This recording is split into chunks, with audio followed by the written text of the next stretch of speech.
बिस्मिल्लाहिर्रहमानिर्रहीम।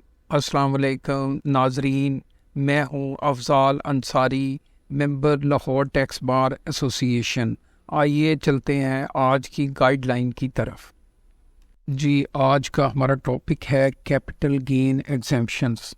जी, इसमें हम डिस्कस करेंगे कि इनकम टैक्स ऑर्डिनेंस के मुताबिक कैपिटल गेन पर कौन कौन सी एग्जेम्पशंस हमें हासिल होती हैं।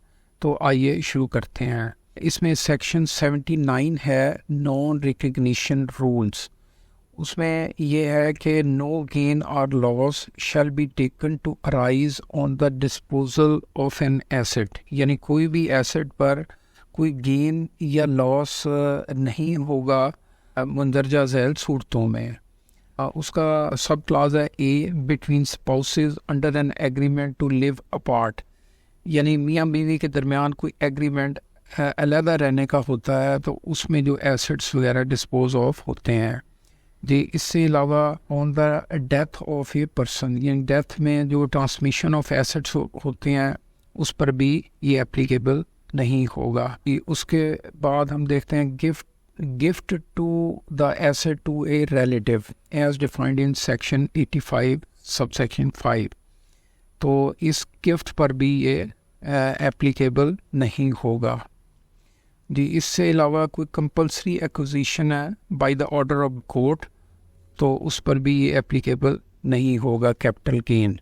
जी, company to its share holders on liquidation, जब कंपनी लिक्विडेट होती है तो एसेट्स जो ट्रांसफ़र होते हैं तो उस पर भी कोई कैपिटल गेन अराइज नहीं होगा, वो एग्जेम्प्ट होगा। जी, इसी तरह जो association person to its members जो डिसोल्यूशन होती है तो वो भी एसेट्स जब ट्रांसफ़र होते हैं तो वो गेन भी एग्जेम्प्ट होगा। जी, इसके बाद देखते हैं इसका सबसेक्शन 2 है।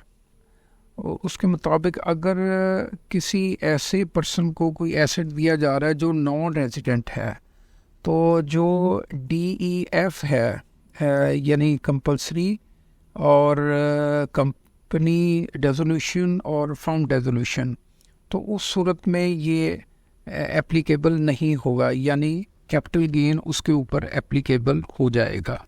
जी, आगे चलते हैं। Where clause A, B, C, E, F of subsection 1 applies, the person acquiring the asset shall be treated as, यानी जितनी भी हमने पहले पॉसिबिलिटीज़ देखी हैं उसमें कोर्ट के ऑर्डर के अलावा जितनी भी जो सूरतें हैं उसमें उसके मुताबिक जो है ना एक्वायरिंग एन एसेट, यानी जो पर्सन एसेट ले रहा है उसे ये समझा जाएगा कि वो सेम करैक्टर का एसेट है और उसकी कॉस्ट जो है वो भी उतनी ही है जितनी के देने वाले की कॉस्ट है, यानी करैक्टर और एसेट कॉस्ट जो है एसेट की वो वही समझी जाएगी, जो एसेट दे रहा है वही एसेट लेने वाले की कॉस्ट समझी जाएगी। जी, आगे चलते हैं। जी, अब हम देखते हैं सेकंड शेड्यूल में कौन कौन सी एग्जेम्पशंस दी गई हैं। उसके सेकंड शेड्यूल पार्ट 1 में है कि profit and gains acquiring to a person on sale of immovable property to a rate scheme. तो रेट स्कीम में जो प्रॉपर्टी होगी वो 30 जून 2023 तक एग्जेम्प्ट होगी प्रॉफिट एंड गेन्स। जी, उसके बाद हम देखते हैं क्लॉज 103D, जो डिविडेंड इनकम है वेंचर कैपिटल फंड के थ्रू जो है जो इन्वेस्टमेंट करते हैं हुए हों स्पेशल टेक्नोलॉजी जोन्स में, तो उन पर भी कैपिटल गेन जो है वो एग्जेम्प्ट होगा। जी, आगे चलते हैं। जी, ये एक क्लॉज है 114 AA, ये बड़ी इम्पोर्टेंट क्लॉज है कि अगर कोई कंस्ट्रक्टेड रेजिडेंशियल प्रॉपर्टी है तो वो उसके ऊपर कैपिटल गेन जो है वो भी एग्जेम्प्ट होगा, लेकिन उसमें कुछ शराइत हैं। उसमें ये है कि जो सेल करते हुए जो रेजिडेंशियल प्रॉपर्टी है वो पर्सनल अकोमोडेशन जो है वो उसकी ख़ुद उस रेजिडेंट इंडिविजुअल की हो, उसकी स्पाउस की हो या उसके डिपेंडेंट की हो।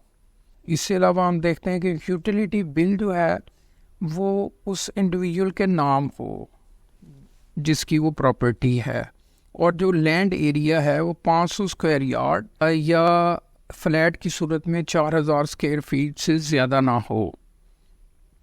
जी, उसके बाद हम देखते हैं कि एग्जेम्पशन जो है वो इस किस्म की एग्जेम्पशन उस इंडिविजुअल ने या उसके स्पाउस ने या डिपेंडेंट ने कोई अवेल ना की हो पहले कभी, तो उस सूरत में ये कैपिटल गेन एग्जेम्प्ट होगा। यानी ये सिर्फ रेजिडेंट इंडिविजुअल के लिए है और वो प्रॉपर्टी उसके कमोडेशन के लिए इस्तेमाल हो रही है और ये शराइत पूरी हो। जी, आगे चलते हैं।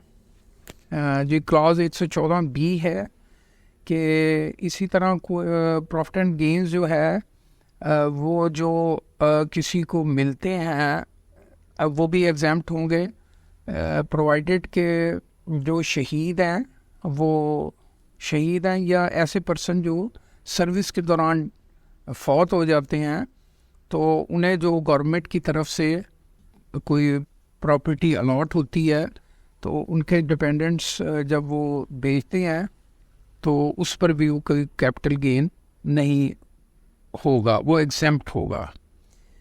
जी, उसके बाद हम देखते हैं कि जो रिटायरमेंट के बाद आर्म फोर्सेस या गवर्नमेंट की, तो जो प्रॉपर्टी अलॉट होती है जब वो सेल करेंगे तो 50% जो है वो उसका कैपिटल गेन एग्जेम्प्ट होगा, 50% टैक्सेबल होगा।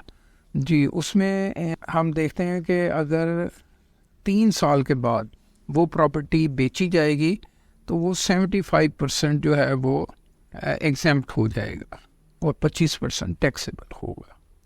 जी, उम्मीद है आपको हमारी ये वीडियो पसंद आई होगी। आपसे गुजारिश है कि इस वीडियो को लाइक और शेयर कर दें और हमारे चैनल को अभी तक आपने अगर सब्सक्राइब नहीं किया तो सब्सक्राइब भी कर दें।